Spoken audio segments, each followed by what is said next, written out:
Muy buenas tardes, apreciados colegas del Gremio de Abogados del Paraguay y colegas de la República. Esta tarde nos encontramos en compañía del doctor Joel Melgarejo Alegreto, quien hoy compartirá con nosotros temas relacionados con la prueba digital en los procesos. Le saludo brevemente al doctor Pedro Rodolfo Mendoza. Adelante, doctor. Sí, buenas noches, doctora Foy, a todos los colegas de la República del Paraguay que están participando, a nuestro expositor, un lujo realmente para el Grupo Gremio de Abogados del Paraguay, el doctor Joel Melgarejo Alegreto. Iba a pedir que lean el currículo del doctor Alegreto, pero no tenemos más de 2 horas en este espacio, así que nos van a disculpar si lo vamos a resumir en 2 o 3 palabritas, ¿verdad? Pero más que nada, la personalidad del doctor Melgarejo, a más de los miles de títulos nacionales e internacionales que tiene, es una buena persona y un buen amigo también. Así que yo creo que esos son títulos más importantes, doctor, que sea reconocido por sus iguales los abogados como una buena persona y como un buen magistrado. Así que para nosotros un lujo. El Gremio de Abogados del Paraguay se creó ya hace 6 meses. Todos los martes hemos hecho exposiciones y creo, a no ser que me equivoque, que usted hoy, después de 6 meses, creo que es el primer magistrado que está dando una exposición con nosotros. Así que, doctora Freud, una pequeña presentación para el doctor Joel Melgarejo y luego el doctor Edward, que es nuestro director académico, ¿verdad? Sí, el doctor Joel Melgarejo Alegreto es doctor en Derecho y Ciencias Sociales. También es magíster en Derecho Procesal por la Universidad Nacional del Rosario y actualmente él es miembro del Tribunal de Apelaciones en lo Civil de la Circunscripción de Central. Bienvenido, doctor Melgarejo. Muchas gracias por acompañarnos esta tarde. Muchísimas gracias, queridos amigos. Un saludo afectuoso a mi amigo Pedro Rodolfo Mendoza, amigo, hace muchos años compartimos trato de familia con él, él con mis hijos, yo con sus hijos y así respectivo con nuestras esposas.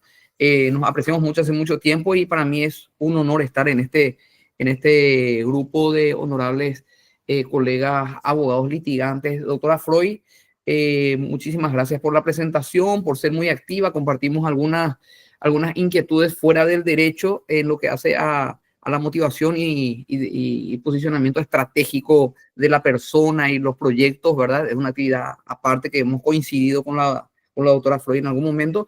Y bueno, realmente un privilegio en este cargo que temporalmente estoy ocupando, ¿verdad? Porque los cargos son temporales. Yo soy abogado, litigué como abogado, volveré como abogado litigante.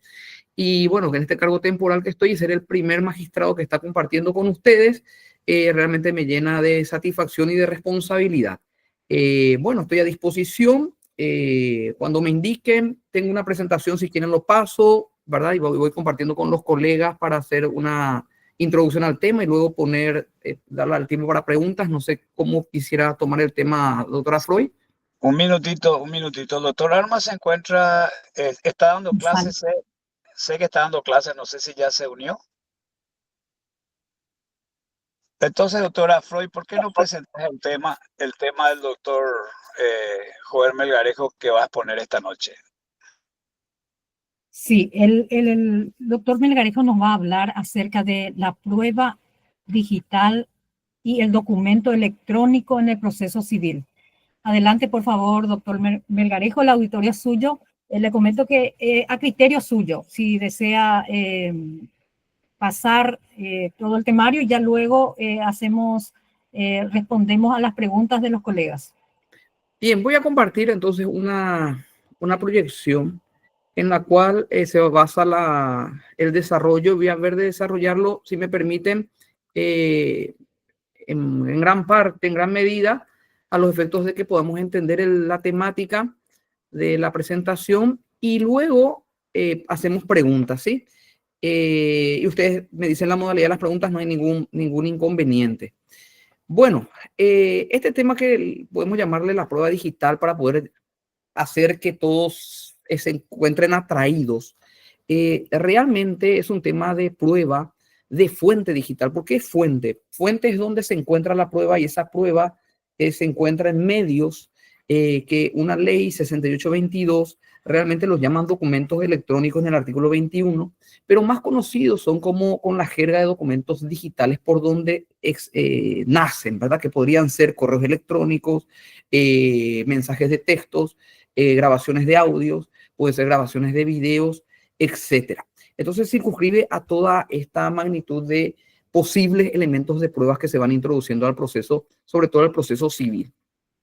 El problema es la producción probatoria y vamos a intentar de compartir algunas ideas de cómo se debe presentar, cómo las situaciones que se dan, cómo se debe producir para que sea prueba y posteriormente cómo se puede impugnar también las mismas y sobre todo cuáles son los criterios que se tiene a nivel internacional y por lo visto nacional, apartado en parte de lo que la Constitución quiere decir, porque no tenemos leyes reglamentarias específicas de este aspecto de las pruebas digitales, como yo le llamo, o pruebas de documentos electrónicos según la ley 6822, para ver los posibles problemas que se dan y qué tendencia de aplicación tendríamos que tener conforme al derecho comparado. De allí, yo estoy más que seguro que los juristas, los compañeros, los colegas que están aquí van a hacer preguntas puntuales, pero también yo sé que van a poder quitar sus conclusiones de cómo aplicar, ¿sí?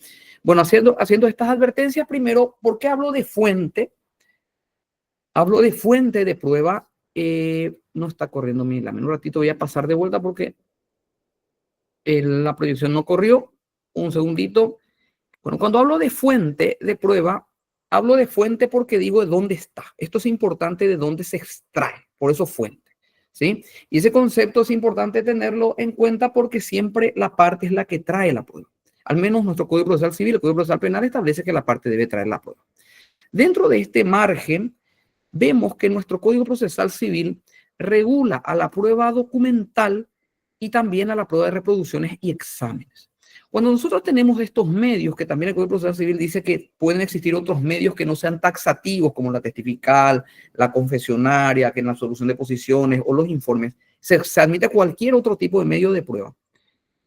Vamos a ver que nuestra normativa, si bien es cierto del año 88, permite que las capturas de pantallas, las grabaciones de audio, las grabaciones de video, los correos electrónicos sean introducidos similar a la incorporación de prueba documental, ¿sí? Similar a la incorporación de prueba documental.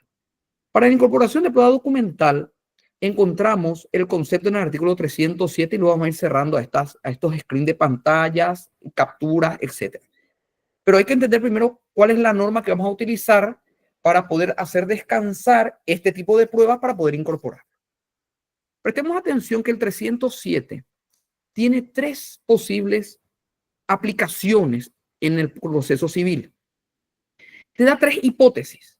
La primera hipótesis es en la primera parte, donde menciona que la incorporación de los documentos, ¿sí? Los documentos incluyen los documentos electrónicos y los documentos electrónicos, según la ley 6822, es toda información generada, comunicada, recibida o archivada por medios electrónicos, o sea, un celular, una cámara fotográfica, una cámara de video.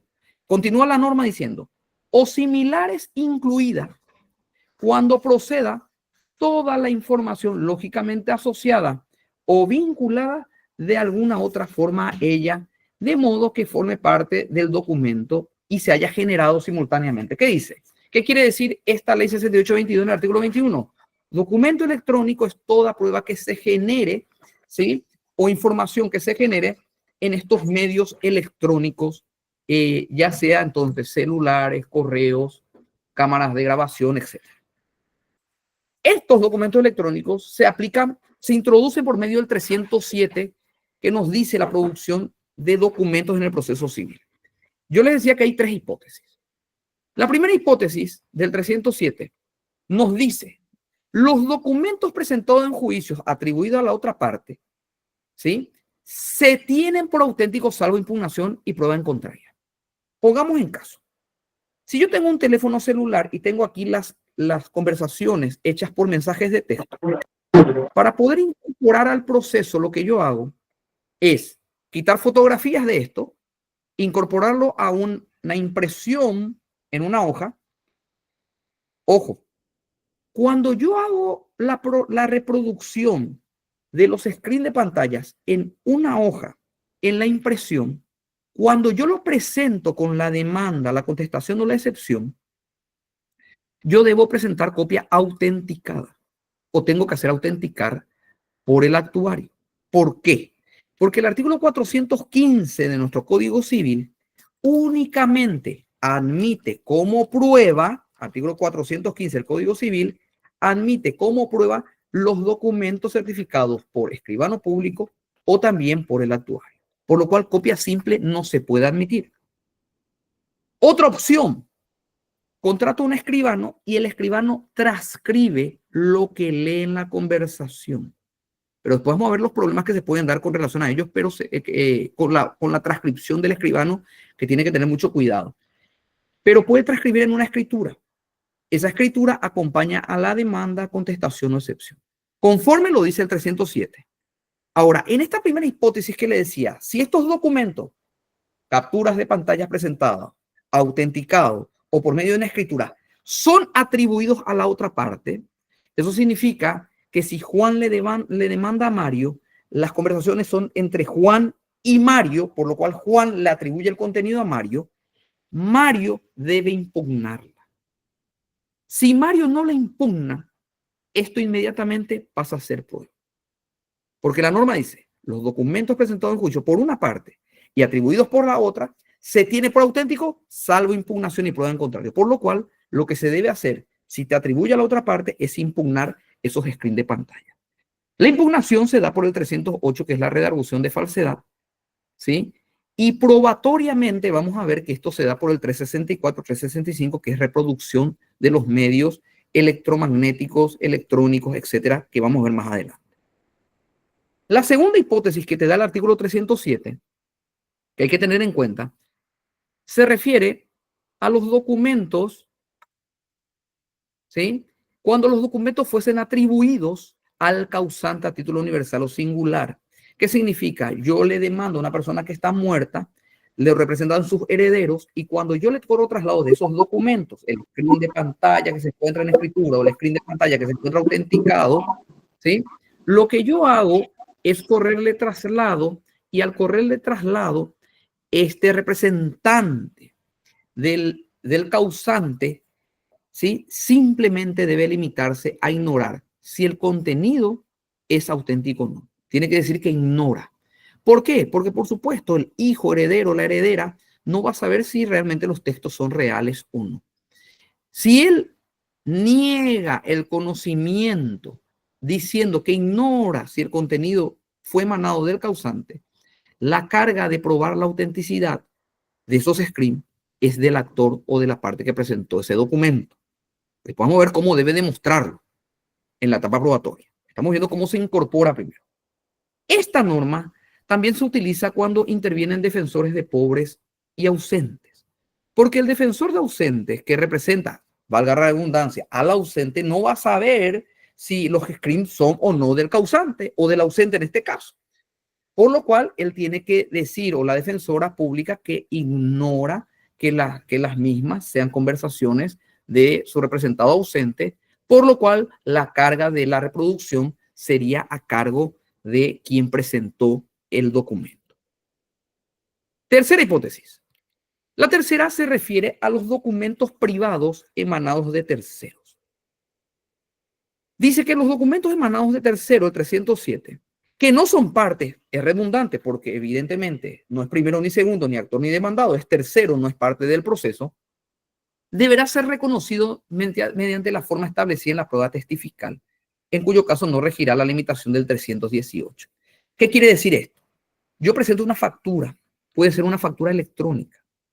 La factura electrónica no es instrumento público. El instrumento público es la autorización del timbrado, pero el contenido de la factura lo hacemos en forma privada, por lo cual el contenido de la factura no es instrumento público, es un documento de tercero. Así también los contratos, los certificados médicos que no sean de instituciones públicas, las facturas, constancias de trabajo, etcétera, son documentos privados emanados de terceros. En primer lugar, estos documentos deben ser agregados conforme al 415 del Código Civil, que significa que deben estar autenticados.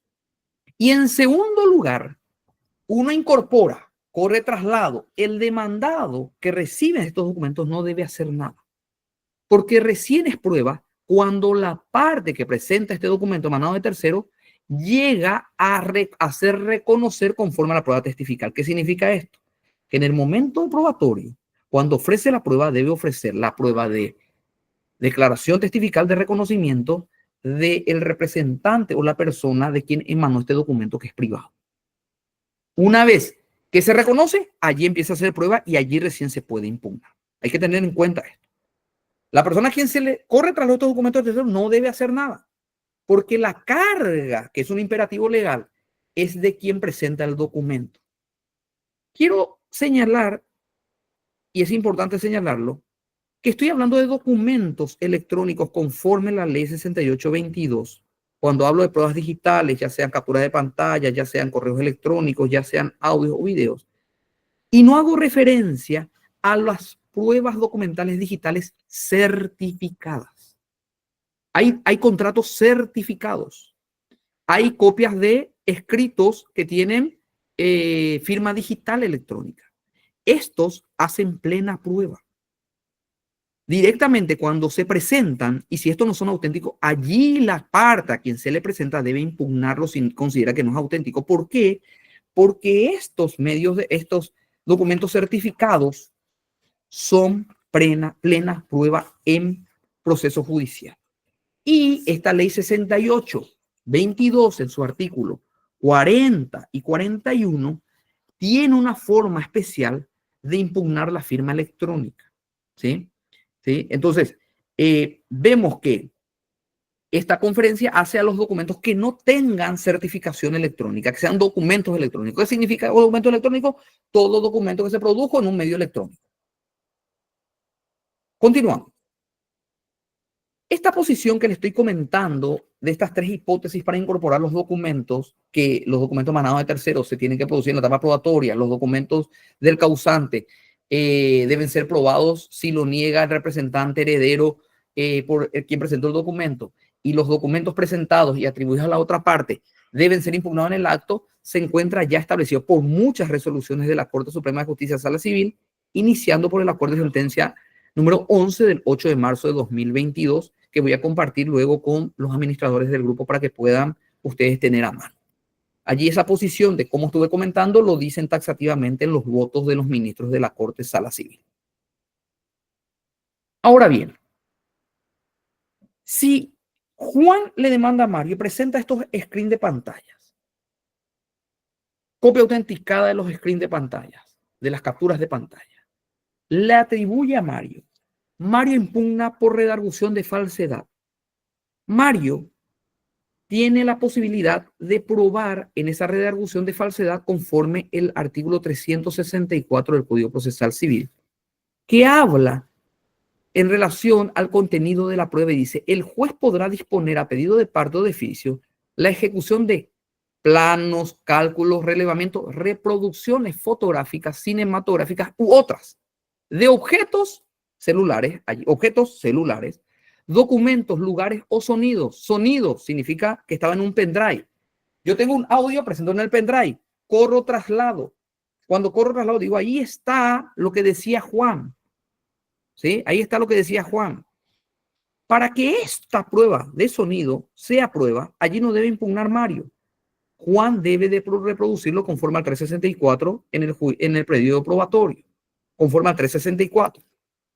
Entonces vemos aquí que la parte que recibe caso A, screen de pantallas, le corren traslado, yo impugno. ¿Cómo yo impugno? Impugno por la redargución de falsedad, sí, pero ¿qué prueba yo diligencio a los efectos de poder determinar de que esos screen de pantalla no me corresponden? Dice Mario. Conforme al 364 hay que pedir la reproducción. ¿Qué significa pedir la reproducción? Señor juez, yo quiero que usted le intime a Juan a que traiga el celular para que usted pueda llegar a ver de que estos números de que se hicieron la reproducción no son los míos. El juez va a operar conforme al 365. El 365 del Código Procesal Civil nos habla de cómo se reproducen estas pruebas y nos dice taxativamente: para la realización de las reproducciones. Yo quiero reproducir, quiero que Juan traiga el celular para demostrar que hay una cadena de screen que yo digo que no existe. 365. Si para la realización de la reproducción y examen a que se refiere el artículo anterior 364 que estuve leyendo, fuere menester la colaboración material de la parte, ¿qué significa? Traiga Juan el teléfono celular y ésta se negara a suministrarla, el juez le intimará a que la presente o la preste. Si a pesar de ello mantuviera su resistencia, el juez dispondrá que se deje sin efecto la diligencia, pudiendo considerar la negativa infundada a colaborar la prueba como una presunción en contra. ¿Qué significa esto? Mario dice, señor juez, quiero la prueba de reproducción, que Juan traiga el teléfono. Se le fija una audiencia y Juan no trae el teléfono. Este pedido que trae el teléfono tiene que ser un apercibimiento que en caso que no lo traiga, opera el 365. ¿Qué es el 365? Que se deja de lado la diligencia y se tiene, por cierto, lo dicho por Mario. ¿Qué significa? La prueba no es original. Esto es una forma de determinar y reproducir esta prueba digital, documento electrónico, screen de pantalla. La segunda manera podría ser pidiendo el peritaje. También se le pide que traiga el teléfono celular y ese teléfono celular debe ser peritado. En caso que Juan no traiga el teléfono celular, directamente el juez puede hacer efectivo el apercibimiento que crea la presunción de veracidad de la defensa de Mario. Esto en caso de screen, esto funciona igual en lo que tiene que ver con correos electrónicos. Si presenta un correo electrónico autenticado, ¿sí? La atribuyen a la otra parte debe impugnarla y debe pedir la reproducción con el juez. Cuento otro caso. Facebook. Era una publicación de Facebook en juicio civil. Con eso se iba a demostrar quién era el autor de unas obras en un interdicto, un juicio especial. Se ordena la reproducción. ¿Qué significa? Señor dueño de la cuenta de Facebook, que es la parte actora, o no, parte demandada, traiga su computador o en su teléfono y exhiba la reproducción ante las partes en tal audiencia con el juez. Cuando se hizo la audiencia, el dueño de la cuenta, porque la publicación estaba en screen autenticada en el expediente y queríamos reproducir para ver si realmente era de la cuenta de la parte demandada. Verificábamos y le decíamos traiga y abra la cuenta. Cuando abre la cuenta, ya estaba eliminado el posteo.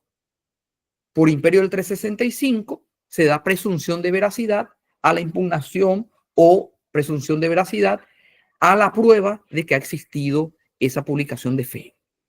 Entonces, opera de esa manera con las normas que tenemos.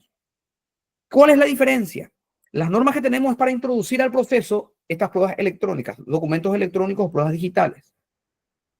Lo que cambia es dónde se origina la prueba, que tiene una ley especial, que es la 6822. Eso debemos entender. La fuente donde se produce la prueba cambia. La forma de incorporar la prueba son los medios normales que el Código Procesal Civil nos da.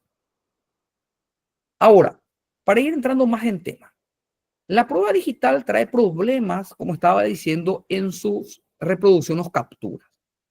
Vemos en este encuentro cuáles son los problemas. Primero, que la prueba digital, la doctrina entiende que es toda información con valor probatorio y que sirve para demostrar un hecho físico como hechos electrónicos que se encuentran incluidas en un medio electrónico o es transmitida por ella. Ojo, está en un medio o es transmitida por ella. Lo que vemos es que ¿dónde se genera su medio electrónico? ¿Dónde se transmite? También es un medio electrónico. ¿Cómo se incorpora al juicio? Son por los medios tradicionales de la prueba documental o prueba de sonido que se graba en un pendrive. ¿Se comprende ese concepto? Lo que hacemos es cambiar, atienda, el soporte en que se encuentra la prueba producida, un teléfono celular, un equipo de grabación de videos, un correo electrónico, y cambiamos de esa fuente a un soporte, ¿sí? Que puede ser un CD, un pendrive, una fotocopia del screen o una reproducción por lo que ve por medio de sus sentidos la escribana y lo transmite, ¿sí? Se incorpora cambiando el soporte al proceso. Pero la prueba documental, o sea, la prueba digital o el documento electrónico, como lo llama la ley 6822, sigue siendo la misma. Lo que cambiamos, reitero, es del soporte en que se produce a cómo se incorpora. Este documento electrónico se clasifica, ¿sí?, en el sentido estricto como denominados circuitales o aquellos constituidos por mensajes electrónicos en bandas magnéticas. Los documentos electrónicos en sentido amplio es todo soporte analógico que contenga grabaciones, audios, videos, mensajes, fotos, planos, etcétera, ¿sí? Se lo llama documento electrónico y se incorpora conforme al 307 y se reproduce conforme al 364, que habla de grabaciones cinematográficas, audios, sonidos, pruebas electrónicas, planos, mensajes. La norma ya lo contempla. Esta ley 6822, que es muy amplia, se denomina los servicios de confianza para las transacciones electrónicas. En su artículo 1 habla del documento electrónico punto 21. Y en el artículo 2 dice que su ámbito de aplicación son los procesos judiciales tramitados electrónicamente, salvo disposición legal o por su naturaleza, ¿sí?, del negocio particular que resulte incompatible. Por lo cual, esta ley se encuentra vigente. Como les decía, que es documento electrónico, al comienzo se encuentra en el artículo 4, y vemos allí que el artículo 63 de la ley habla del documento electrónico y la posibilidad de trasladar estos documentos a otro soporte para poder incluirlo en el proceso judicial, como le estaba señalando. También es importante señalar que hay efectos jurídicos de validez y fuerza obligatoria de la información contenida en estos medios. Pero esto siempre es prueba a no ser que se impugne, ¿sí?, por medio de la redargución de falsedad o por medio del peritaje, ¿sí?, en contrapartida en una reproducción que pida la otra parte. O sea que el valor probatorio del documento electrónico es juris tantum, no es de jure. El artículo 64 también habla o refiere que la información presentada sea conservada en su formato original. ¿Qué significa esto? Que en cualquier momento la parte o el juez puede pedir que traigan la fuente original donde se produjo para poder hacer el contraste de reproducción. Recordemos de vuelta que el artículo 364 habla de la oficiosidad del juez para la reproducción, como así también a instancia de parte. Entonces, en cualquier momento el juez puede decir, vamos a reproducir esa prueba para ver si es cierta. Y la ley habla de que debe existir garantía de que sea fidedigna la prueba, porque hay que conservar el medio electrónico original, o sea, el soporte original. Y en caso que no se mantenga o no tengamos la existencia de ellos, por imperio del 365 se puede tener por cierta la impugnación y el documento electrónico deja de tener validez. Hay problemas en materia de las conversaciones y la presentación en prueba, como prueba en el proceso. Sí. Hay problemas que trae la incorporación de sonidos, audios o grabaciones en el proceso judicial. Sí. Debemos recordar que el artículo 36 de la Constitución nos habla del derecho a la intimidad y nos dice que la intimidad personal o familiar, ¿sí?, son inviolables, ¿sí? Se protege la intimidad en la dignidad y en las imágenes privadas para las reproducciones de grabaciones. Así también vemos que hay una inviolabilidad de los recintos privados y que únicamente ese recinto privado puede ser violado con orden judicial y en casos específicos. Pero así también tenemos el artículo 36 de la Constitución que habla de la inviolabilidad del patrimonio documental y la comunicación privada, que dice que en todo caso es inviolable, ¿sí? Hay una cita del profesor Pacielo en la convención que dice que una de las cuestiones más importantes del artículo 36 es la relativa a las comunicaciones telefónicas, que realmente está contemplada y que constituye una permanente corruptela a la privacidad de las personas por obra de su ilegal interferencia. ¿Qué significa esto?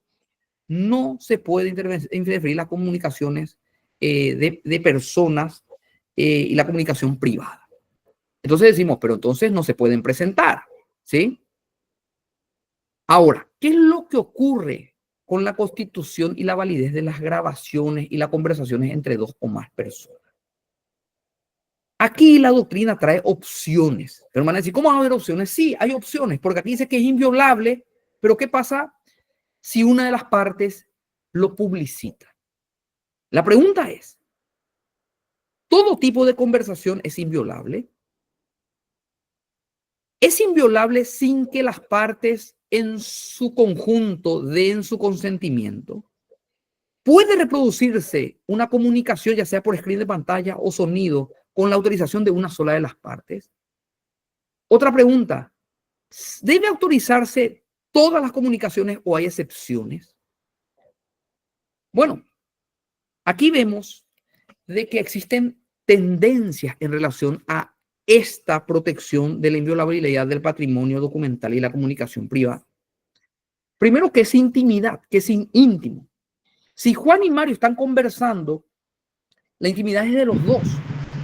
Pero si Juan revela esa conversación, vemos que nuestros tribunales están aceptando la autorización por una de las partes en relación a lo que hacen la prueba documental y la prueba de comunicación privada. Esto vamos a ver en un ratito cuáles son los países y la tendencia que se da. Pero en nuestro país se está aceptando, por eso cuando yo presento la prueba en el proceso civil y le atribuyo a la otra parte, yo estoy revelando. Y la otra parte tiene que impugnarla. O sea que nuestro propio artículo 307 permite, ¿sí? Permite de que y devela, quita el velo, extrae el velo de la inviolabilidad de las comunicaciones cuando las comunicaciones son entre dos y una de ellas la devela.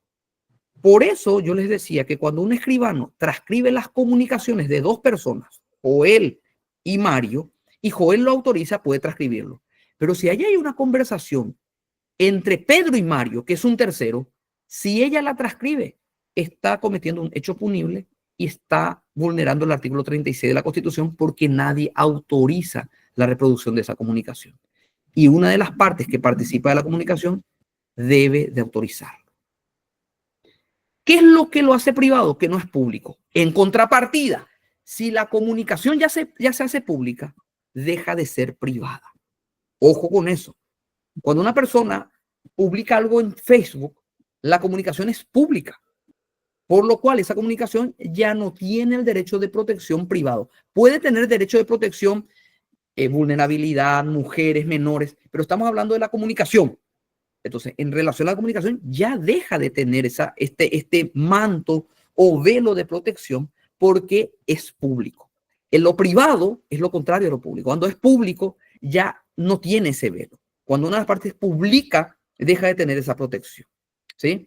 Ahora, hay grabaciones no consentidas que por el tipo de protección, o sea, por el tipo de hechos punibles o de derechos que se está protegiendo, como el móvil laboral o el acoso laboral, ni qué decir un acoso sexual, y existen cámaras, ¿sí? Esto es admitido por más que las cámaras sean privadas. También tenemos que dejar en claro que lo que la ley o la Constitución protege es de que no te graben ocultamente. Si se encuentra en un lugar público una cámara del 911, eso estuvo siempre allí. Si ocurrió allí el siniestro, lo ocurrió después que esté en la cámara, por lo cual esa grabación es pública, esa grabación no es privada. Pero si la grabación se da en un recinto de un estudio jurídico o la grabación se da dentro de un despacho de un médico, ¿sí? Hay que tener autorización judicial para poder hacer esta grabación. Bueno, voy cerrando para ver las preguntas. Tengan en cuenta esto.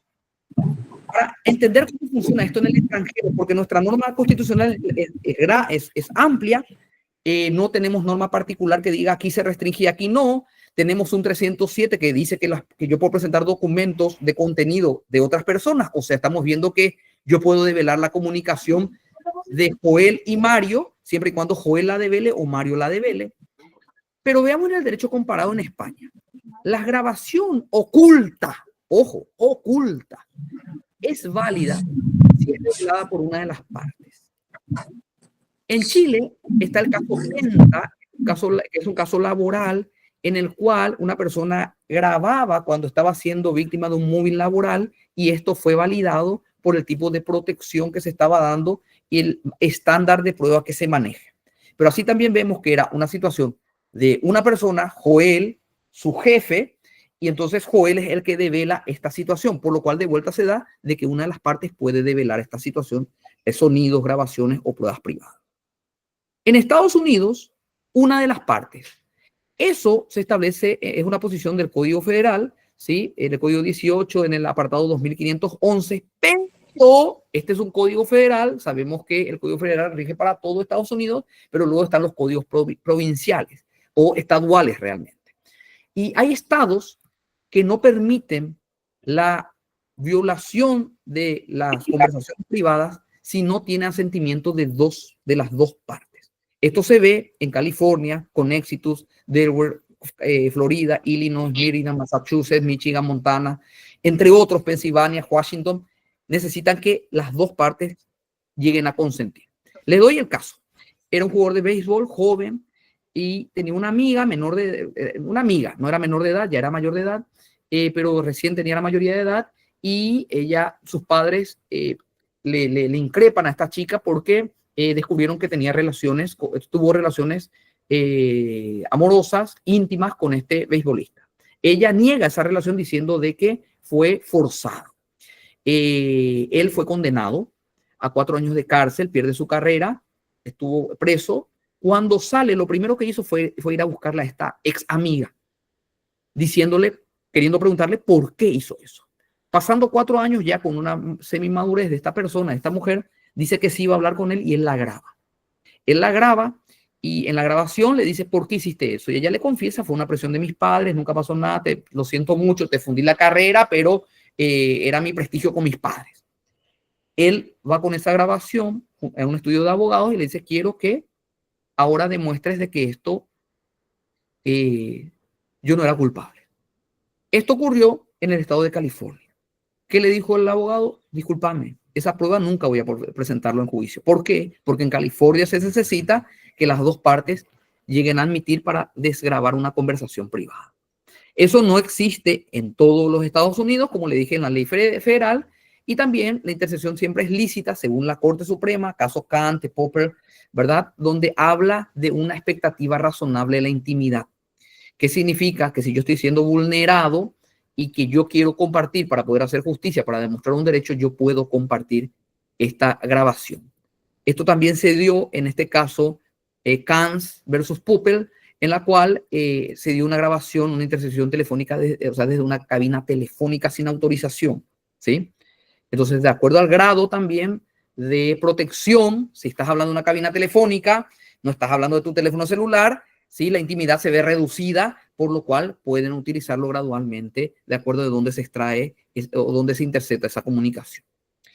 Bien, cierro con esto para las preguntas. Llamativamente, en el mes de julio del año pasado, el mes de julio del año pasado, finales de julio, fue una resolución que me llamó mucho la atención. No fue en Paraguay, es la Corte Suprema de Colombia. Admitió una prueba de conversaciones en teléfonos celulares. Era un magistrado, ex magistrado judicial, que estaba siendo investigado por cohecho pasivo. O sea, ¿qué estaba haciendo él? Estaba transando juicios. Y él estaba siendo acusado, pero el problema era la prueba, porque ellos no tenían una prueba contundente que demuestre que este magistrado tenía conversaciones con este abogado con quien estaba haciendo el negocio en ese caso. ¿Qué ocurrió? La ex esposa del magistrado trae una copia del teléfono celular del magistrado y presenta a la fiscalía. Cuando presenta a la fiscalía toma esa prueba. Ojo, la prueba no tiene autorización del procesado, ¿sí? No tiene autorización de la otra parte. La prueba no tiene autorización de los dos. La prueba no fue extraída a las comunicaciones con una orden judicial previa, sino que trae la ex esposa. Llamativamente, porque nunca antes la Corte Suprema de Colombia había dictado una resolución similar, porque siempre pedía la autorización de unas partes, autoriza la reproducción y como prueba válida la extracción de datos incorporados voluntariamente por un tercero que no sea parte, sin autorización judicial. Así nosotros podemos ver, eso me llamó poderosamente la atención, pero podemos ver que hoy en día hay una fuerte protección. Yo no digo que comparta, es más, lo digo públicamente, no comparto, pero hay una fuerte preeminencia sobre lo que se considera protección superior ante la intimidad o la privacidad para poder develar estas conversaciones sin orden judicial o estos videos o grabaciones. Por último, y dejo las preguntas a Freud, si me disculpas, un caso en Chile. Todavía no está resuelto, está en la Corte Suprema de Justicia de Chile. Era una persona que tenía una abogada y fueron a un estudio jurídico, un abogado connotado, a pedirle que le colabore en su defensa y que le iban a dar el poder. Él habla de ciertas relaciones que él tenía en el Poder Judicial a los efectos de poder dar un resultado positivo si es que le contrataban como abogado, y hablaba de tarifas que él podía cobrar por conseguir un resultado positivo en su gestión de abogado. Esto fue grabada por la abogada de este pseudo cliente, porque este abogado fue contratado y no consiguió los resultados que quería. Y esta abogada devela ante la fiscalía esa grabación que lo tenía oculta. Allí vemos, y estamos expectantes, ¿verdad? Nosotros que nos interesa esto, de qué nos dice la Corte Suprema de Chile. Porque aquí vemos que es un recinto privado, vemos que es un recinto de abogados, ¿verdad? Y que allí se hizo una grabación a ocultas de una persona que no era cliente, sino una representante. Bueno, con estos disparadores, corto porque me estuve excediendo 40 minutos en la exposición, estoy a disposición para lo que precisen y para lo que pueda. Nosotros podemos continuar 1 hora más con usted, doctor. Muchas gracias, Felipe. Sin problema. Gracias, muy amable. Por favor, vamos a respetar, no ingresen sin autorización, les ruego, por favor, colegas. Sí, doctor Mendoza pidió el uso de la palabra. Yo en último lugar nomás, gracias. Hay unas preguntas en el chat de la sala. Primero, felicitaciones para el doctor, también la doctora Roa, que es un gusto escucharle, al doctor Joel. El doctor Juan Pablo Leiva Bozo pregunta, ¿qué sucede en los casos del WhatsApp que se puede programar para el borrado en 24 horas? Sí. Un saludo, doctor, hace rato no lo veo. Una persona muy capaz, el doctor Leiva. Bueno, allí la única forma, porque el soporte está, uno borra del WhatsApp, pero eso queda en la memoria del teléfono. ¿Sí? Queda en la memoria del teléfono. Y únicamente si es que la otra parte impugna para poder determinar de que ese WhatsApp no le corresponde, ¿sí? Va a ser la reproducción pericial del teléfono. Entonces, supongamos, Joel presenta un screen de pantalla contra el doctor Leiva. El doctor Leiva impugna. Le dice, quiero la reproducción, traiga el teléfono, 364. Traigo el teléfono y dijo, se borra tengo WhatsApp temporal, ¿verdad? Los mensajes temporales, por lo cual no se pueden reproducir, ya se borraron. Entonces la parte tiene que pedir, ojo, buena pregunta, la reproducción ante el juez en una audiencia y subsidiariamente la pericia, porque únicamente van a poder establecer si ese mensaje existió o no existió, ¿sí? Por medio de la pericia. Además, el juzgamiento se va a dar con otros elementos probatorios. Hay que demostrar cuál es tu número de celular, hay que demostrar cuál es el número de teléfono de celular de esta persona, hay que pedir informes si realmente hay un cruce de llamadas, si son audios, si no son audios, hay que también pedir si en la pericia de que determine de que estos dos números de teléfonos no tuvieron mensaje de texto en esa fecha que dice que el mensaje estuvo, o sea, hay un arsenal de pruebas o de actividad probatoria que uno tiene que realizar para poder dejar sin efecto esa captura de pantalla. ¿Sí? Pero muy buena pregunta porque me ayuda a poder traer más elementos de pruebas que se pueden llegar a dar. La doctora Evelyn Jara pregunta, ¿qué ocurre en los casos en que no se impugnan los documentos electrónicos probatorios? Sí. A ver, siempre estamos nosotros que no tienen certificación, ¿verdad? Que no estén certificados según la ley.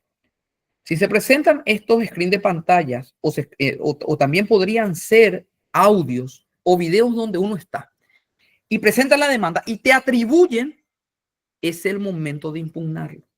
Si no lo impugnas, es prueba. Si no lo impugnas, es prueba.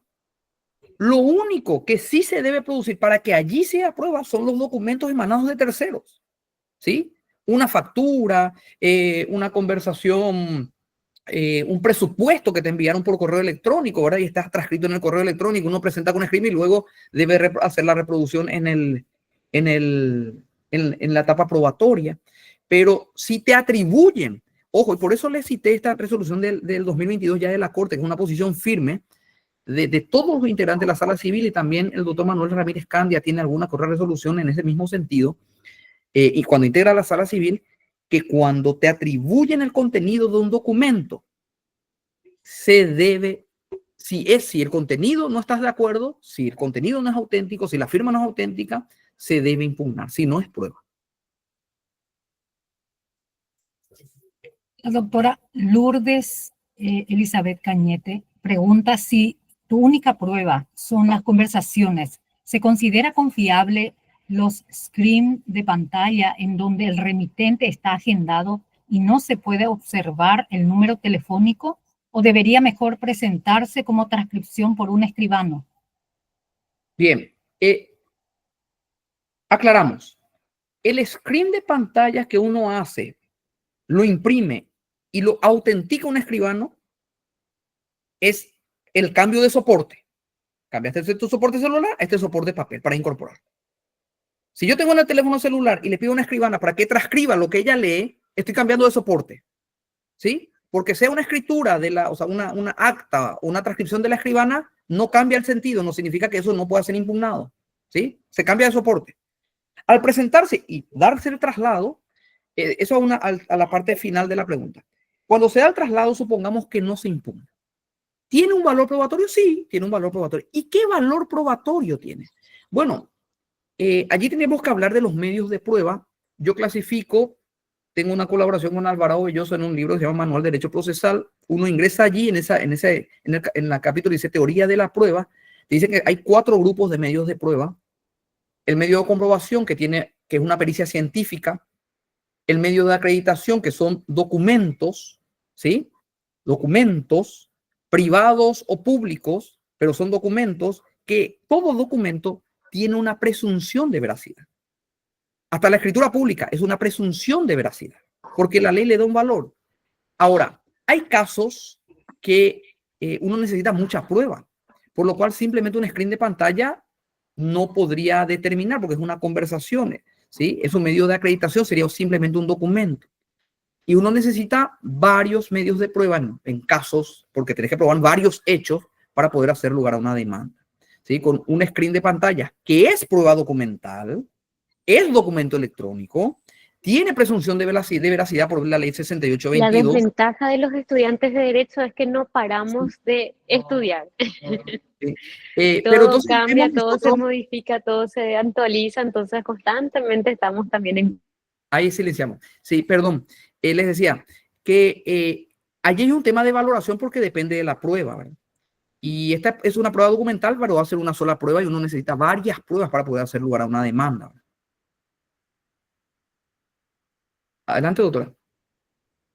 Quiero darle el uso de la palabra al doctor Nelson Domínguez, que solicita. Doctor Domínguez, adelante, por favor.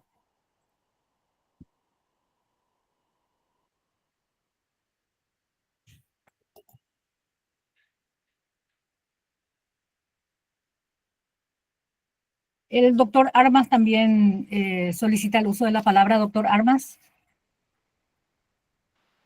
Buenas noches, doctor Joel. Me excuso porque tuve un pequeño percance informático hablando de este tipo de pruebas, dicho sea de paso, así que muchísimas gracias por compartir con nosotros esta noche y recién pude ingresar. Hecha esta aclaración, una consulta técnica en relación a lo que usted está exponiendo y no sé si lo dijo antes. Se están presentando algunos casos denunciados en el Ministerio Público en relación a supuestas firmas que no corresponden a los firmantes en documentos civiles. Y me pasó la vez pasada cuando consulté con un agente fiscal la cara de extrañeza sobre qué hacer en esa situación, ¿no?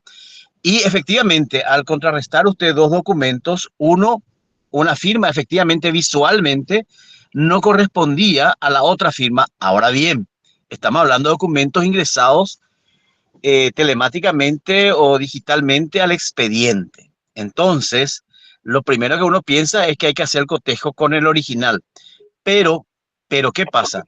¿Qué pasa si en base a esa firma dubitada, una de ellas, se realizó todo un andamiaje de actos procesales donde el Poder Judicial le dio validez a esa firma en esas condiciones? Entonces, mi pregunta en realidad sería en el papel del fiscal, ¿no? ¿Qué haría ante esta circunstancia, doctor Joel? Sí, me encanta el desarrollo porque soy metiche, ¿verdad? Meterme en otra área.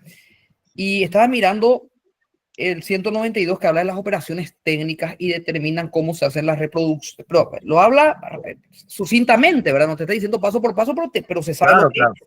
Registros, reproducciones científicas, reconocimientos, reconstrucciones.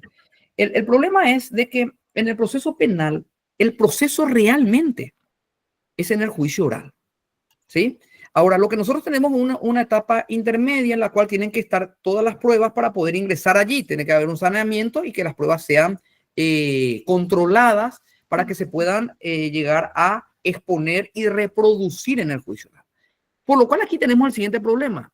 Si tenés simplemente un screen de pantalla y en el screen de pantalla tiene copia autenticada y eso es lo único que tiene, o sea, puede tener otros elementos probatorios, pero hablamos que eso tiene el fiscal y el fiscal no se cerciora en un cotejo, como le dice el doctor Armas, que allí podría llegar a ser una reconstrucción, podríamos encontrar allí, ¿verdad? En el Código Procesal Civil, o un reconocimiento del documento, no llamó a reconocer a ninguna de las partes que era su firma, ¿sí? O no utilizó los medios técnicos a los fines de traer el soporte de dónde salió, porque, ojo, el documento electrónico, esta ley es para todo, es laboral, civil, penal, ¿sí? Es para procesos judiciales. Por lo cual, para poder materializar eso en juicio y que eso realmente no pueda demostrarse con otra prueba de la defensa que no es válida, porque allí uno puede decir, señor juez, yo quiero hacer la pericia. Señor juez, yo quiero que traigan el soporte a los efectos de poder verificar si realmente salió de ese correo electrónico o de ese teléfono celular.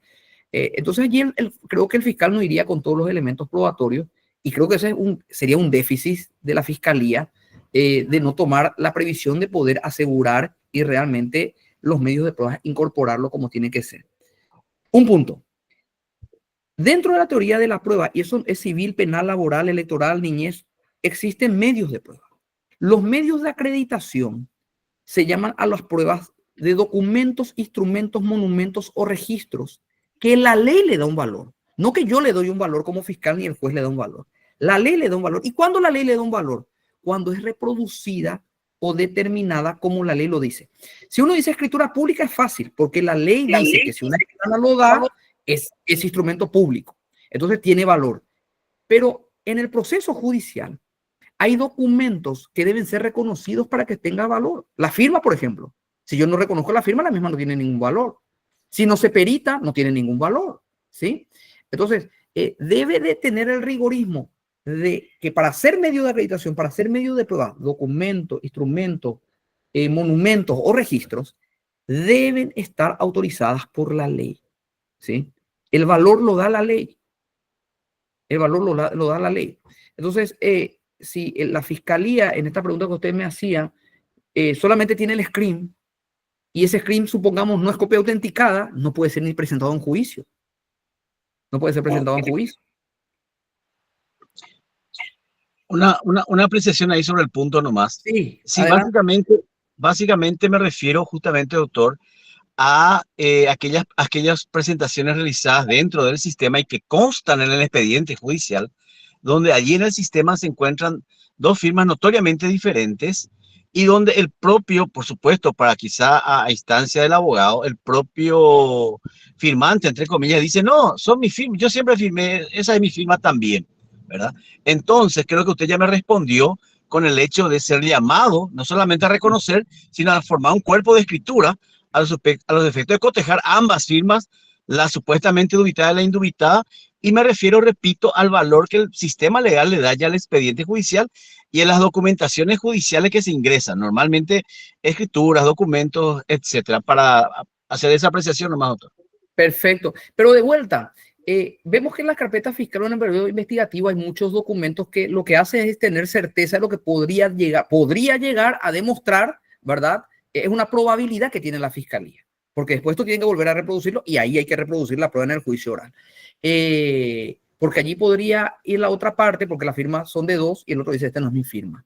Y si la fiscalía no tenía bajo el brazo ya hacer la pericia o poder pedir el reconocimiento o ya el reconocimiento, y sabemos que el valor de las declaraciones en el Ministerio Público no son los mismos que ante un juez, ¿verdad? Entonces allí podía caerse todo el sistema, ¿verdad? El problema que tenemos, que yo veo, y disculpen que lo diga, que yo veo porque yo no soy especialista en el área penal, ¿verdad? Es que los elementos de sospecha traen ya una carga muy importante para los ciudadanos, que viene a ser estar sometido a proceso 1 año y medio, 2 años, ¿sí? Con medidas cautelares, ¿sí? Y es sospecha, es un screen de pantalla, es una publicación de un screen, son conversaciones que no sabemos si son o no son verdaderas y uno ya está sindicado y bueno, y tu vida cambia. Pero eso es otro tema, ¿sí? Muy interesante la pregunta y su aclaración, doctor Armas, como siempre. Gracias. Doctor Nelson Domínguez, adelante, por favor. Doctor Joel, buenas noches. Disculpe, nuevamente, un gusto escuchar tu ponencia, doctor. No, dos consultas puntuales, así, soy breve. La primera consulta. Usted habló sobre el ofrecimiento de lo que es justamente la realización de la reproducción por la vía procesal correspondiente y también solicitó, mencionó de que se debería de presentar una solicitud de una pericia de forma subsidiaria. En caso de que si el mensaje fue borrado, se apliquen las reglas procesales ya de la pericia. Ahora viene mi consulta. ¿Cómo eso se ajusta procesualmente, doctor? Porque si bien la reproducción de los exámenes vas a llamar, se hace la reproducción y no se constata el mensaje. Posteriormente, ¿cuál es el próximo paso? ¿Verdad? Tenemos que nombrar peritos, ya tiene que suscribir el perito con el propio documento. A la par de eso, tiene que especificar la especialidad, los puntos periciales, y ahí viene el plazo por el principio de bilateralidad, correrle traslado a la otra parte. O sea que todo ese proceso nuevamente es respetado otra vez para, en este caso, la pericia solicitada en subsidio. Y la segunda pregunta, doctor. En relación a los documentos, a lo que hoy día está pasando mucho sobre el tema de los préstamos por aplicativos. Yo, Nelson Domínguez, bajo un aplicativo X, por dar un nombre, Mango, realizo el préstamo correspondientemente, no pago más el préstamo. ¿Cómo lo ejecuta? ¿Cómo lo instrumenta? ¿Cómo se hace el reconocimiento? O sea, que para mí hay una laguna bastante grande dentro de mi ignorancia, claro, pero ¿cómo procesa de repente en caso de que Mango quiera demandarme? Nada más esa consulta, porque creo que de repente eso, al momento de realizar los pasos para el préstamo, genera un documento virtual. Ya, Entonces, bueno, sí, esa perfecto. es mi consulta. Perfecto, Nelson, a la primera, muy buena pregunta porque me permite aclarar algo que se nota que no fue claro. Ojo, cuando yo impugno, yo debo impugnar y pido como prueba la reproducción y subsidiariamente la pericia, pero ya tengo que ofrecer la pericia, ¿sí? Y le digo al juez, voy a hacer la reproducción, todavía no la pericia, pero ya tengo que ofrecerla con los puntos de pericia, el perito, porque es el momento. ¿Sí? No puedo saltarme el momento, no me da la ley otro momento, ¿verdad? ¿Por qué digo subsidiario? Y eso puede ser perdón, trae confusión, porque tenía que decir nomás, tiene que pedir la reproducción y la pericia. Digo subsidiario para decirle al juez, pido los dos, pero si aquí soluciono, ya no voy a reproducir esta. ¿Y por qué utilizo la palabra subsidiaria y no digo que sean las dos pruebas? Y esto puede ser que a algunos le haga ruido la cabeza, los colegas, pero esto es así. No porque lo diga, sino hay resolución de la Sala Constitucional. Nuestro sistema, por un principio, se llama adquisición de prueba. Las partes no pueden desistir en el proceso civil. En el proceso civil, no estoy hablando del proceso penal, porque el proceso penal tiene otro concepto del principio de admisión de prueba, de adquisición de prueba. ¿Qué significa el principio de adquisición de prueba? Las pruebas ya no es del proceso, ya no es de las partes, sino del proceso. Ese es el principio de adquisición. En el proceso civil, el principio de adquisición opera cuando yo ofrezco la prueba y se admite. Cuando se admite la prueba es del proceso y ya no es de las partes. ¿Qué significa esto? Que si yo presento una prueba y le beneficia, yo presento la prueba y no la diligencio, Nelson puede diligenciarla. ¿Cómo si la prueba de Joel? La prueba, desde que se admite, ya no es de las partes, sino es del proceso. Segunda situación. En nuestro proceso civil, algo que no me gusta, no lo suelo hacer, pero la ley lo contempla y el sistema, Si se admitió la prueba, nadie reprodujo la prueba y el juez lo quiere reproducir, lo puede hacer. ¿Por qué? Porque la prueba es del proceso y ya no es de las partes. Medida de mejor proveer. Tercero, y aquí viene el tema. Como las pruebas son de las partes, ya no son de las partes, sino del proceso, la parte no puede desistir de la prueba. Hay una resolución de la Sala Constitucional que establece justamente eso. No se puede desistir en el proceso civil la prueba. ¿Por qué? Porque una vez admitida, la prueba es del proceso. Es más, cuando uno busca el Código Procesal Civil, no hay el desistimiento de prueba. Por lo cual, por eso hablaba de lo subsidiario. En lo penal es diferente, porque en lo penal el principio de adquisición opera, porque el sistema es dispositivo, que la prueba producida no se puede desistir. Antes de producirse, aún la prueba no es del proceso. ¿Sí? Y en relación a ese tema del título, creo que te referías al título de crédito electrónico. Así es, doctor, así es. Y solo por último, para hacer un hincapié, no te olvides que, doctor, me pasaron esa resolución porque es bastante interesante. Solamente Sí, eso quería le voy a pasar todo a la doctora Freud o al doctor y al doctor Pedro Mendoza con gusto. Con relación a esto lo establece la Ley de Servicios de Confianza. Aquí, para un juicio de cobros, ese documento directamente lleva a la vía ejecutiva. ¿Por qué? Porque según los servicios de confianza, esa firma certificada tiene validez probatoria. ¿Cómo yo voy a impugnarlo? Inhabilidad de título en la excepción correspondiente. Puedo demandar 3, 4 veces, me puede decir Nelson. Hay un proyecto de ley que presentó ahora se está difundiendo del diputado Rodríguez, interesantísimo, que es el registro de créditos. Eso sería genial. Un número de crédito uniforme para el crédito que yo estoy quitando, ¿sí? Irrepetible en toda la historia. ¿Qué significa? Joel tiene el crédito 1 en Continental, tiene el crédito 157 en el Banco Itaú y 227 en la Cooperativa Judicial. Ese crédito está registrado a nombre de Joel. ¿Puedo yo, los documentos, la entidad bancaria puede llegar a venderlos? Sí, pero tiene Joel solamente tiene enumerado su crédito. Por lo cual, cuando se demanda judicialmente, se demanda ese número de documentos, ¿verdad? El sistema está evolucionando y es necesario hacer ajustes por estas situaciones que se dan. Bueno, punto. Gracias, Nelson. Doctora Freud. Sí, la doctora Paola Galloso pide el uso de la palabra. Doctora Galloso. Buenas noches, profe, ¿cómo estás? ¿Qué tal? ¿Qué tal? Un gusto. Sobre el punto más quisiera hacer una pregunta sobre los recibos. ¿Qué me pasó en un caso de un documento ejecutivo? Me presentaron un recibo con una firma pegada. La firma es de la persona, pero eso está insertado en un documento. ¿Y qué pasa? Yo pido ahora la pericia y el original no aparece, ¿verdad? Y claramente la pericia no se puede realizar con una copia. Entonces, el juez está ahí tratando de ver qué hacer. Bueno, si bien no viene al tema, voy a responderle lo siguiente. Primero, en los títulos de crédito tienen dos requisitos, que uno de los requisitos es la autonomía del título y segundo, la promesa de pago. La promesa de pago es la firma, ¿sí? La autonomía del título significa que todo tiene que estar por el título. ¿Qué significa esto? El Código Civil establece formas de anotar los pagos, o sea, formas de documentar los pagos. Te dice que tiene que ser por recibo identificable, pero en materia de títulos tiene que estar escrito al dorso, ¿sí? Aquí estamos diciendo la firma. El problema que tenés allí en ese caso puntualmente es lo siguiente. Ya no existe título. Si yo, juez, en cualquier momento puedo pedir el título, más ahora con estos escándalos que están surgiendo, en cualquier momento puedo pedir el título. Si yo pido el título para una pericia y no me traen el título original, hay una exclusión de la materia, se llama. ¿Qué se llama exclusión de la materia? El objeto pretensional, lo que yo estoy pidiendo ya no existe. Se perdió el pagaré, ya no existe cuenta, ya no existe título, ya no se puede continuar con la ejecución. Entonces puede ser una picardía, atienda el término, picardía de la parte, decir no encuentro o no traigo. Allí hay algo que se llama presunción judicial que en tribunales no lo están manejando todavía los colegas, no lo estamos manejando bien. Es crear presunción judicial. El juez puede decirle, 364 te dice, ¿qué te dice? Para la reproducción, traiga la fuente, traiga el documento.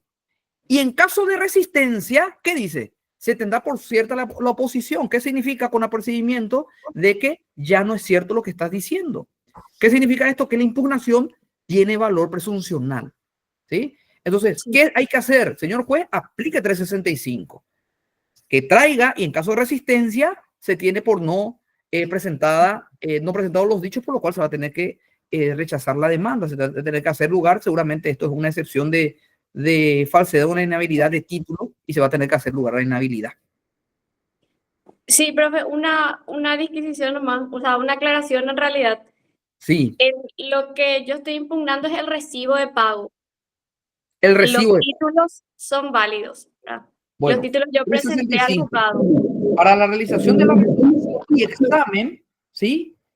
Fuere menester la colaboración material de una de las partes y ésta se negara a suministrarla, el juez le intimará a que la preste. Si a pesar de ello mantuviera su resistencia, el juez dispondrá se deje sin efecto la diligencia, pudiendo considerar la negativa infundada a colaborar a la prueba una presunción en su contra. ¿Qué significa? Presumo de lo que dijo Paola es cierto. El doctor Roque Quirós pregunta, ¿cuál sería la etapa procesal de impugnación de la captura de pantalla como prueba documental de la actora por el adversario? Muy bien. Vamos de vuelta. 3 hipótesis 307. La primera dice, la actora contra el adversario significa que le atribuye a la otra parte. Cuando te corre traslado, ¿sí? La actora al demandado o el demandado incorpora los documentos y le corre traslado, como el 306, de los documentos a la otra parte, allí tiene, porque le atribuyen a la parte actora, tiene que impugnar esos screens de pantalla, esas capturas de pantalla. ¿Cómo lo impugno? Redargución de falsedad, 308, 364, 365. Esto ocurre mucho en el proceso del trabajo, ¿sí? Le despide por WhatsApp, ¿sí? Y esto tenemos que producir, ¿eh? Tenemos que producir, se da muchísimo y en resoluciones de mi sala hay varias que nosotros estamos hablando de este argumento, ¿verdad? Que hay que producirse y hay que impugnarse estos screens de pantallas como medios de defensa.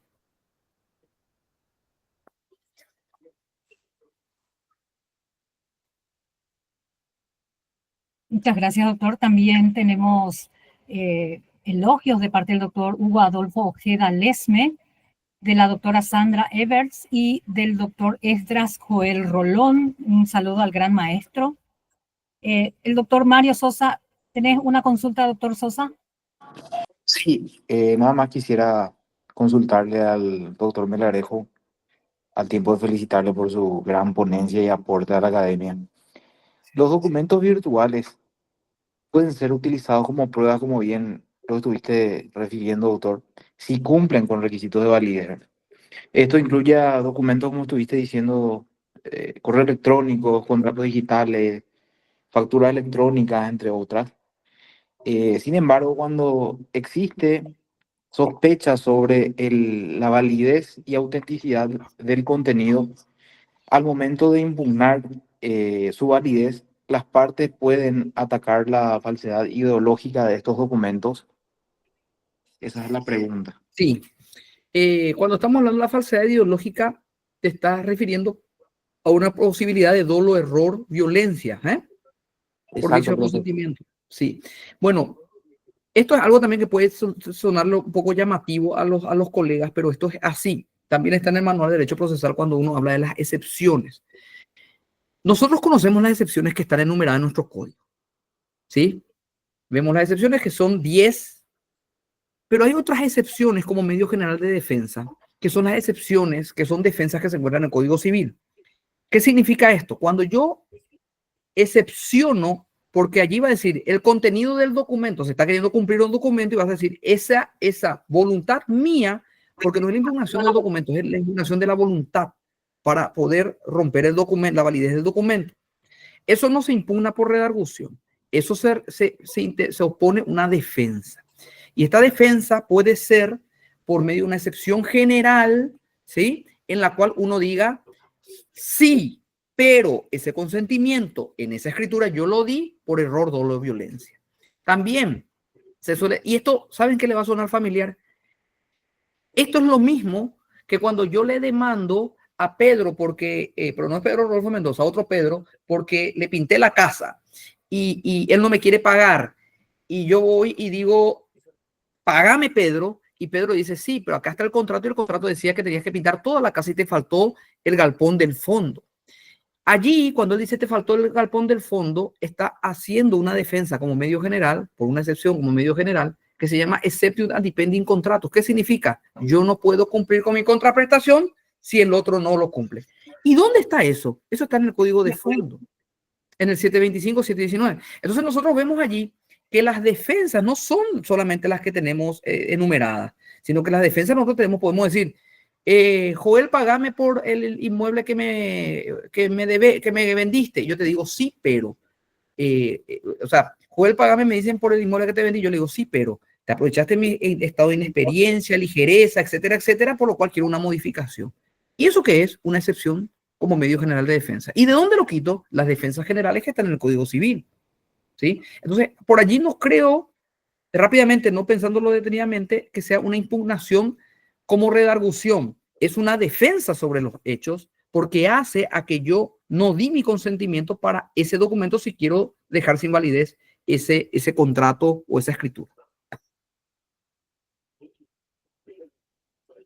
Doctor Pedro Mendoza, adelante, por favor. Su micrófono, doctor. ¿Me escucha ahí, doctor Joel Melgarejo, colegas? Es muy interesante todo lo que habló y quiero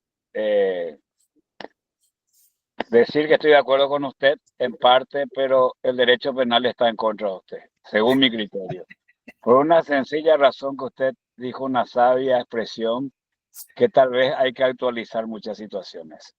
Yo creo que la ley 1286, el Código Procesal Penal, cuando se hizo, y quisiera hacer una pregunta, pero soy abogado y tengo que fundamentar. Es una obligación que tengo yo, 125 en 126, creo me exige que así lo sea. Cuando se creó, yo debo felicitarle porque la vez que lo leí yo me sentí que estaba en mi campo, lo entendí perfectamente, me encantó, pero me di cuenta que la búsqueda de la verdad con el tiempo, el Código Procesal Penal, era el elemento obstructivo más que generador de la verdad. Y era obstructivo porque algunos conceptos fueron variando, y usted lo dijo y le quiero felicitar perfectamente. El 371, si bien no dijo el artículo, en el momento que ingresan las pruebas, son en el juicio oral. Usted lo dijo perfectamente, yo sostengo también lo mismo. Entonces, retrocedamos a la etapa preparatoria. Y al retroceder a la etapa preparatoria, vamos a tener, y no los voy a llamar pruebas, indicios, recolecciones de elementos que van a servir como fundamento serio para lograr una acusación, que no son pruebas, pero que van a ser diligenciadas en su oportunidad. Y qué grave es lo que dice el código. Recién el juez las va a admitir como prueba, es decir, le da ya una facultad a un juez en total contraposición al artículo 371, porque el juez de la etapa preliminar admite las pruebas levas y luego otra vez el código. ¿Qué te ocurre en la praxis? Bueno, hallamos lo que te hace el código, recién por el 371, recién ahí se vuelven a ingresar y se admiten las pruebas, porque pueden no ingresarse. Claro. Porque no reúnen los requisitos de la formalidad. Entonces ahí hay una gran problemática. ¿Y dónde está la perversidad del sistema? Por eso soy un firme exponente de sentido que debe cambiarse el Código Procesal Penal, porque el artículo 10 del Código Procesal Penal dice que yo voy a irme a lo que dice el doctor Joel Melgarejo y a interpretar la impugnación cuando haya una oscuridad en lo penal. Por lo tanto, yo no puedo estar de acuerdo con todo lo que dijo usted, que es excelente para el Código Civil, pero no estoy de acuerdo para el ámbito penal, porque en el ámbito penal tenemos otra praxis, otra manera de interpretar, otra forma de impugnar. ¿Y dónde viene la perversidad del sistema? La perversidad del sistema viene cuando se inician las cuestiones incidentales en el juicio oral y vos planteas una cuestión como esta de impugnar, ¿y qué te va a decir el tribunal? No, disculpe, señor abogado, todavía no podemos analizar, nosotros no tenemos conocimiento del expediente acá recién. Entonces, eso es un sistema perverso que obstruye la verdad. Entonces, hoy, toda esta confusión que se genera, por ejemplo, podemos hablar del Facebook, usted dijo bien, es algo público, pero el Facebook, ¿dónde? ¿Quién maneja el Facebook? ¿Dónde se maneja? ¿Quién te va a dar la acreditación del examen de esas pruebas? ¿En qué país? ¿En dónde? ¿En Paraguay? O sea, vayamos entonces a lo que la Corte estaba haciendo y le tengo que felicitar. La sana crítica. Hace poco, tal vez algunos estén de acuerdo, no estén de acuerdo. Hubo una condena, del muerto no apareció, pero ¿qué se usó para condenar? Entonces, todo evoluciona, no solamente evoluciona el concepto de la sana crítica de las pruebas, sino también el de la logicidad para llegar a una conclusión. Porque si no, va a ser muy difícil encontrar la verdad cuando todo el sistema moderno hoy, hasta con inteligencia artificial, me pueden hacer encontrarme a mí hoy abrazando y tomando una cerveza con Bin Laden. Entonces, es muy difícil buscar la verdad, por eso necesitamos jueces probos y jueces honestos con mucha capacidad intelectual para juzgar. No digo que no lo tenemos, pero digo que debemos ir evolucionando en este país para poder buscar medianamente la verdad. Entonces, doctor Joel Melgarejo, no sé si usted está de acuerdo o no, no es una pregunta real, pero creo que el tratamiento de impugnación tiene muchas falencias en la parte penal y obstruyen realmente la búsqueda de la verdad. Y perdone por haber dado mi expresión, pero quise aprovechar, doctor. Gracias.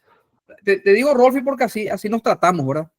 No sé por qué me decís doctor si siempre me decís Joel, pero por el aprecio, te agradezco porque estamos con gente, pero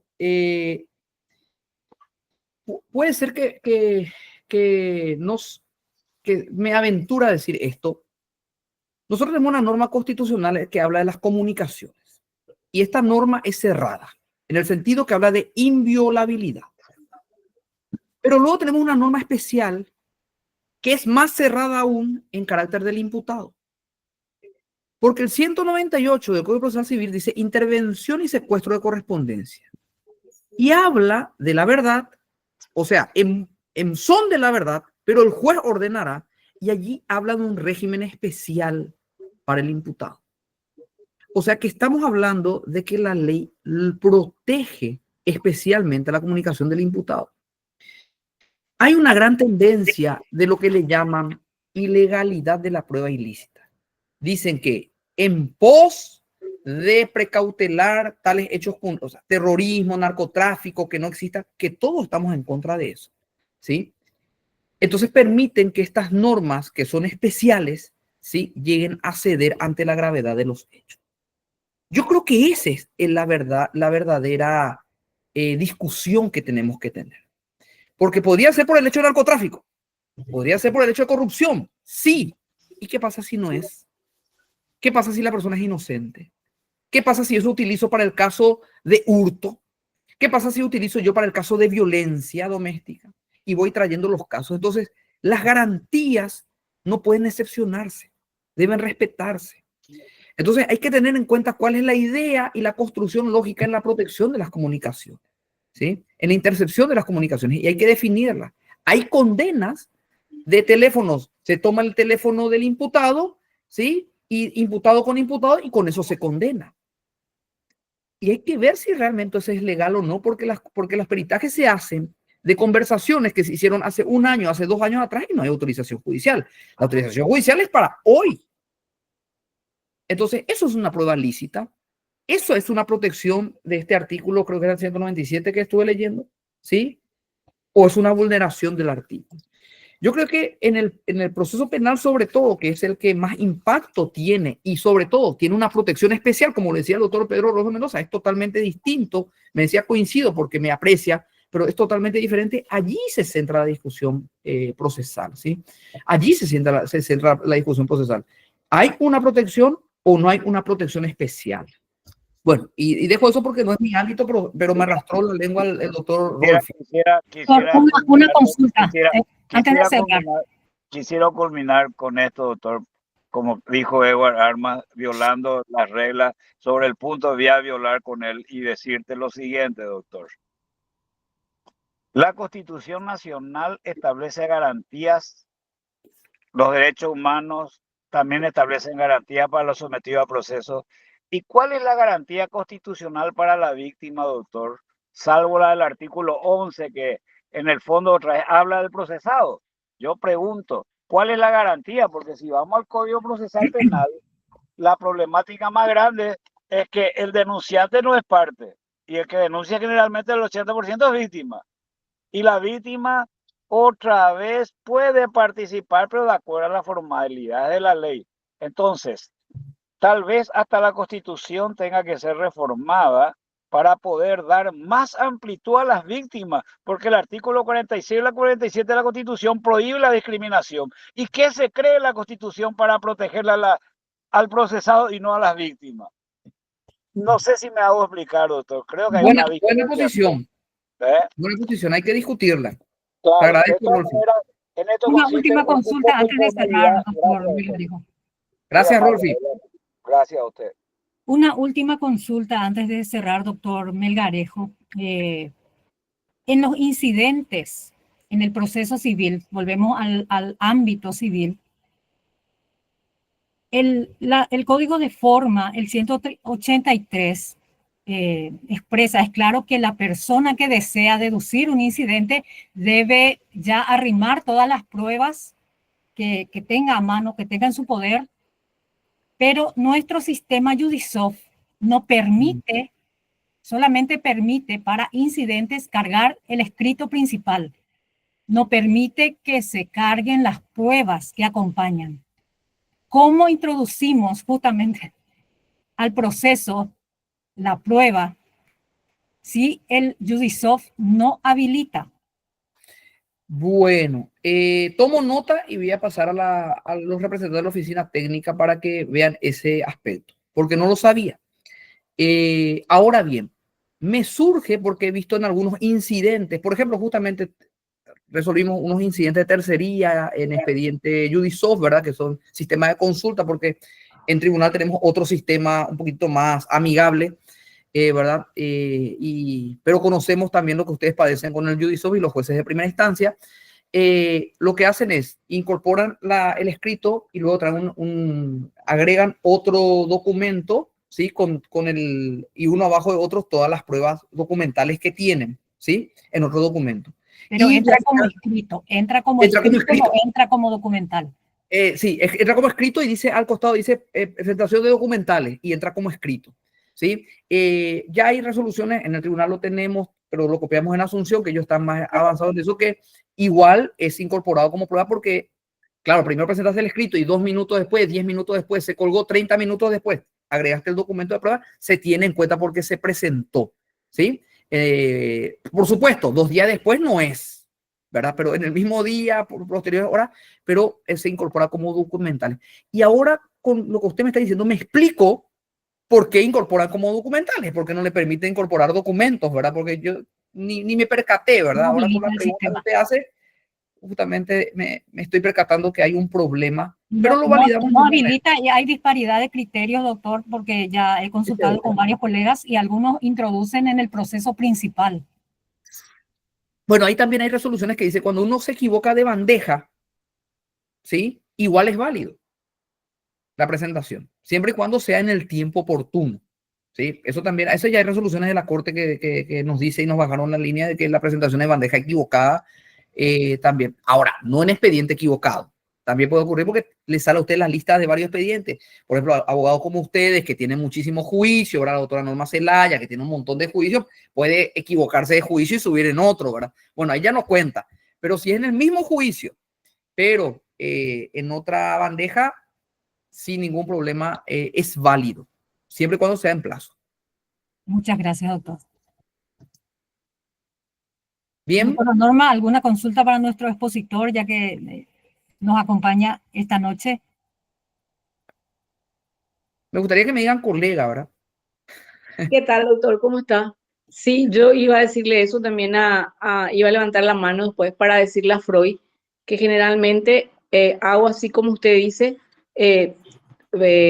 introduzco la prueba documental con otra presentación y por las dudas alzo también en la bandeja principal, ¿verdad? Sí. Para... Ojo, todos estamos en prueba, Norma, en este tema, porque a nosotros nos pasó, subimos un acuerdo y era de otro expediente, pegamos mal, ¿verdad? Tuvimos que anular, hacer de vuelta. Estamos en prueba y hay que tolerar siempre y cuando esté en plazo, ¿verdad? Es así, el sistema nos traiciona. Cierto, así mismo. Y está evolucionando. Hoy en día, justamente esta semana, nosotros teníamos así bandejas donde podíamos ver nuestras opiniones. Esas bandejas ya no existen.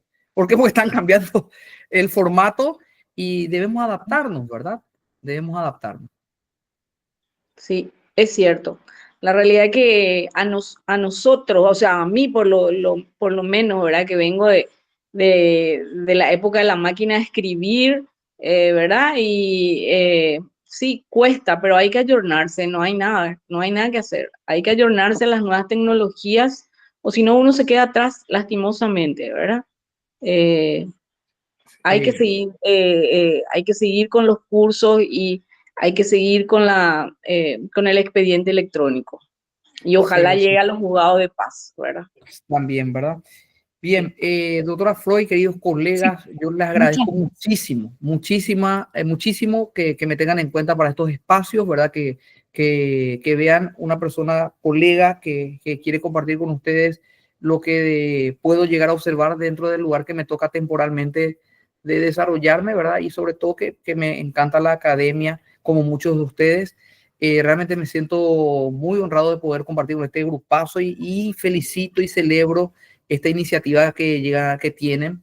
Les comento, yo seguí muy de cerca sobre un tema algo que yo escribí en algún momento, que es la acción autónoma de nulidad, y he seguido algunas de las exposiciones que han tenido aquí, y quiero destacar el rigorismo, la educación, el tecnicismo de colegas que dan las clases, y realmente muy útil lo que están haciendo, y sobre todo tomarse el tiempo de poder compartir más de 100 personas en vivo.